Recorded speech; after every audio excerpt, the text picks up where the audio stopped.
Okay, I'm rolling. So I'm guessing Steele's opening this one? This is Steele's thing?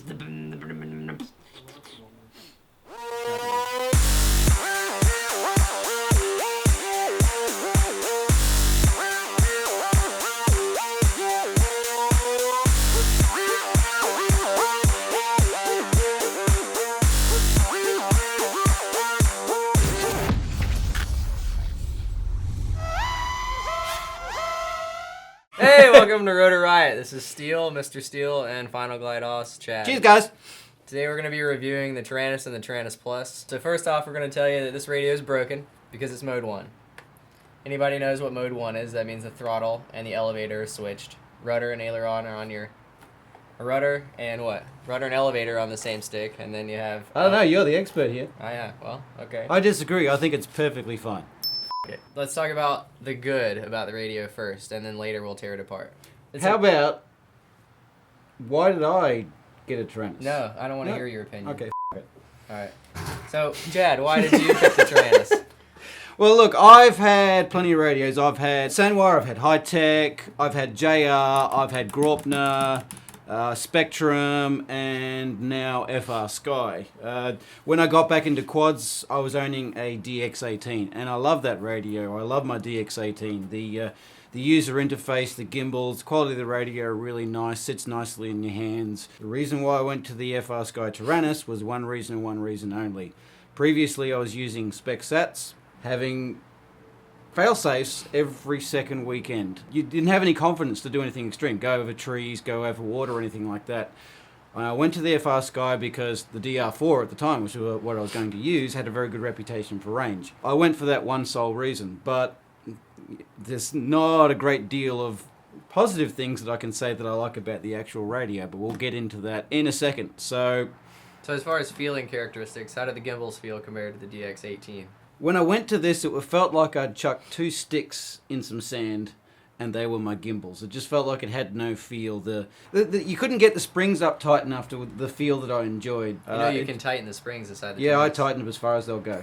I nearly broke the damn thing trying to tighten the springs. I'm going, is that all you've got? So Yeah. obviously there's some components within the Taranis' gimbal that obviously aren't of the quality that would be in the DX18. Well, yeah, I mean, look, it's, what, a $200 or $300 radio, depending on which country you buy it from, so you're not expecting miracles. The positive sides of this radio certainly have to be the X4R, the small size of that receiver. It's a very, very good receiver. Diversity antennas.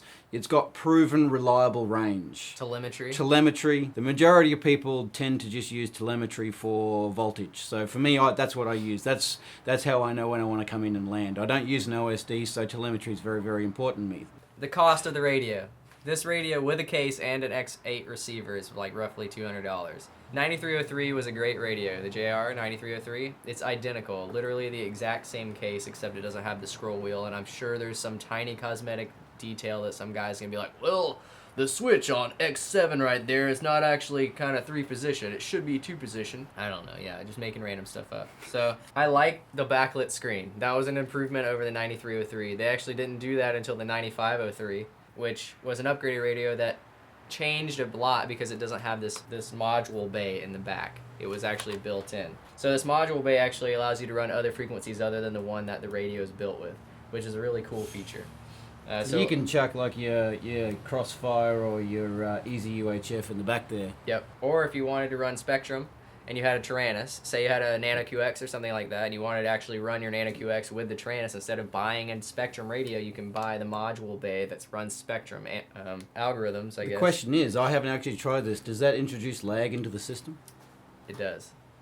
But it's... No go for me then. So if you put anything within this port back here and your pins aren't bent, you're going to introduce 22 milliseconds of extra latency into the system. It's always something important to remember, latency. This is one of the big reasons why everyone's starting to go over to S-Bus or a digital protocol, because latency and mini-quads really don't mix very well. Right, so screw your positives. So hold on, we got a couple more positives. Positives. There's obviously 2 different variations of this radio. There's the Taranis and the Taranis Plus. The difference between the Taranis and the Taranis Plus is the Taranis Plus actually gives you different color backlit screens. It also says Plus right here. Plus is always good. Yeah, Plus is always great. It's like an iPhone. The next version is going to be called Turbo. No. No, it won't. No? Don't lie. Don't lie to the people. It talks to you, which is a pretty cool feature. Regardless of what radio you have, there's only about, I don't know, 4 on the market that I know of that are even worth considering buying. Depending on who you ask, that may not necessarily be a positive. If you have FPV goggles on, which is the people that we're talking to for the most part.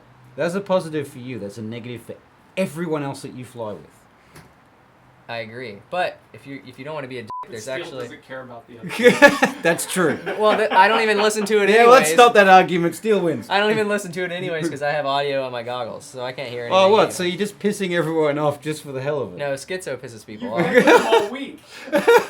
Yeah, yours is going, "Ain't too low! Ain't too low!" And I'm going, "What the f*** are you saying?"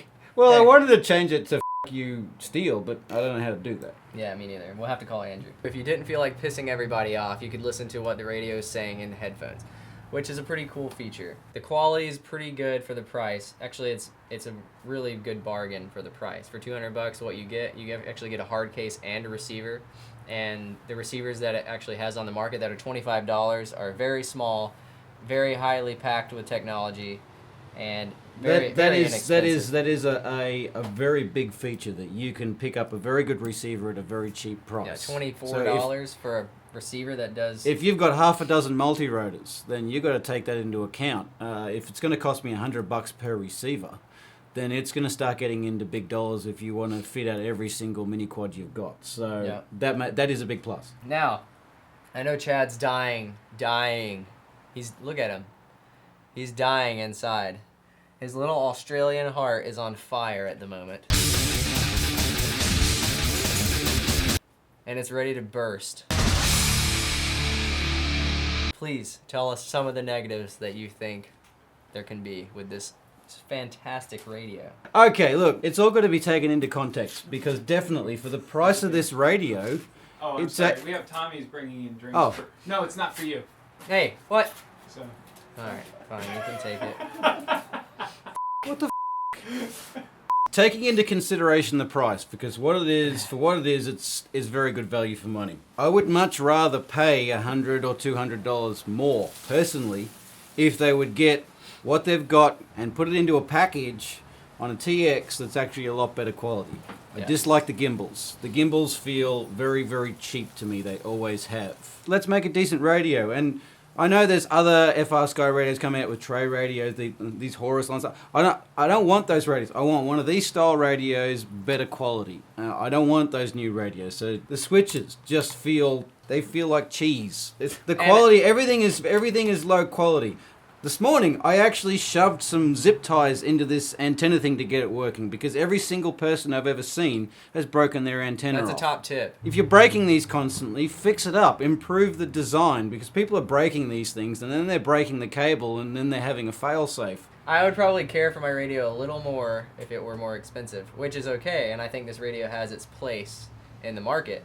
But I do agree that everything on it is cottage cheese, and it should be overhauled and made at least out of lead so that no RF can seep out of it at all. So we can't even use it. I just want to hold it. Steele was talking about the GUI. This is interesting. This is where we have slight difference of opinion. Steele's come from the DX8, the DX9. I've come from the DX18, which has a decent user interface. However, fail-safe's every bit. Exactly, that is a Yeah. problem. No. Yeah. Shut up. Spectrum, you gotta get Shut that up, right. I'm sorry. talking. Okay. The user interface I find is to be nearly impossible to use. Although it's very powerful, it's just like Microsoft, where it's not very intuitive to someone who may not We know need the the radio. iTaranis. We do. Okay? I want to Like- be able to look at it and say, Siri, His- I want to fly this multi-rotor in angle mode at Mach 9 into somebody's face and go to jail for the rest of my life. And that should be able to happen. Okay. To this day, I still do not know how to put exponential in this I can thing. show you real quick. How do we put exponential in it? Every time you want to do something really simple, you got to hold your tongue to the left and you've got to stand on one leg and you've got to dance the jig. For simple functions like that, why does it have to be so far hard to find? I know Chad doesn't know how to do it, and he's been flying for a long time. At least 30 years, right? Oh, 60. Okay, 60 years. So, you press menu. We're going to start at the main page. Menu, page, page, page, page, And then, obviously, whatever you want to add expo to, you're going to click. So we're going to put some expo on the aileron. Or, sorry, the elevator. Elevator. Sorry, I can't pronounce that. We're going to hit edit. And then we're going to go down here, See? This is what I'm talking about. I think. There was no mention gonna of any change this expo on this curve page to whatsoever. And he's had to find... It's kind of like finding gonna that change secret that, yeah. bonus stage in your favorite arcade game where you've got to press up, up, down, down, up, up, A, B, C, A. I agree. What the I agree. that needs to change. Okay. Another negative to this radio. It comes with one of these Yeah. to power it. We don't want nickel metal hydride. This is probably not even nickel metal hydride. That's This is an an alkaline alkaline battery. You know what? But it's just as heavy and just as stupid. It may as well be Okay. in there. Chad has actually upgraded his radio and put a 3S LiPo in it. And it happens to be a Turnigy with an XT60 on it for some reason in case he needs to check it.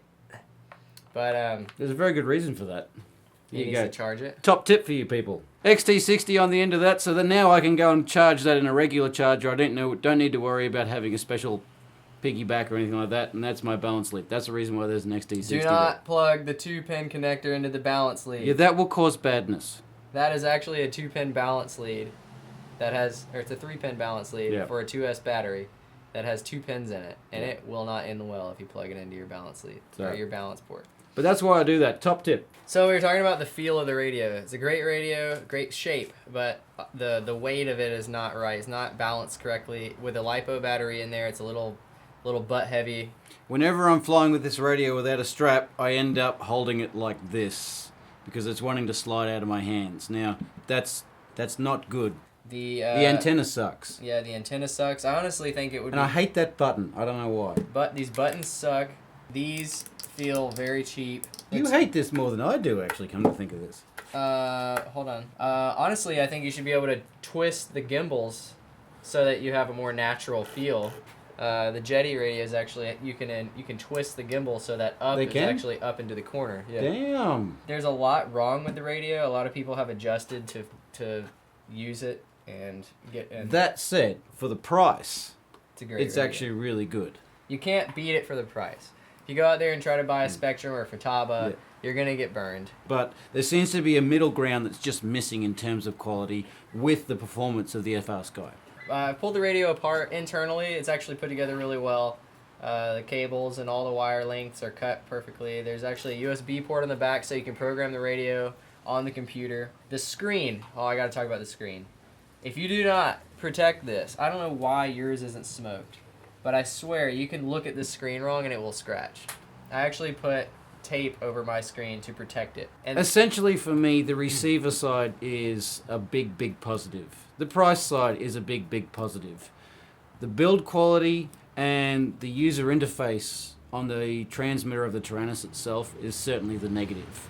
That's where it can be improved. If we could get a middle ground in that area, then I think we'd have a real winner radio. But that said, if we can get some of the other competing manufacturers out there to get their already good radios and combine that with a good protocol and a good receiver that does the same thing as what the FR Sky receivers do in the same way, then I think we'd also have a winner there. So it seems like we've got... What now? What now? I don't want to own anything else. I'm going flying. We will talk about other radios in the future, I'm sure. If you guys have any questions. We're going to go flying now. No, we're not. And Steele's coming flying with me. I don't so want to do that. I don't have any go. batteries Come charged. on. No. Let's go. Come on. No, I can't Come see. on. You don't know where. Come on. Is that a? Come on. Is that a box of lead? It's been a good time. That's a Taranis. That's a wrap. I hope you enjoyed this. Thanks very much for your time. We'll catch you next time. Subscribe. Subscribe to Rotor Riot, please. Don't subscribe to Chad because he doesn't know what he's talking about. And yeah, like us, do all the things, that sort of stuff.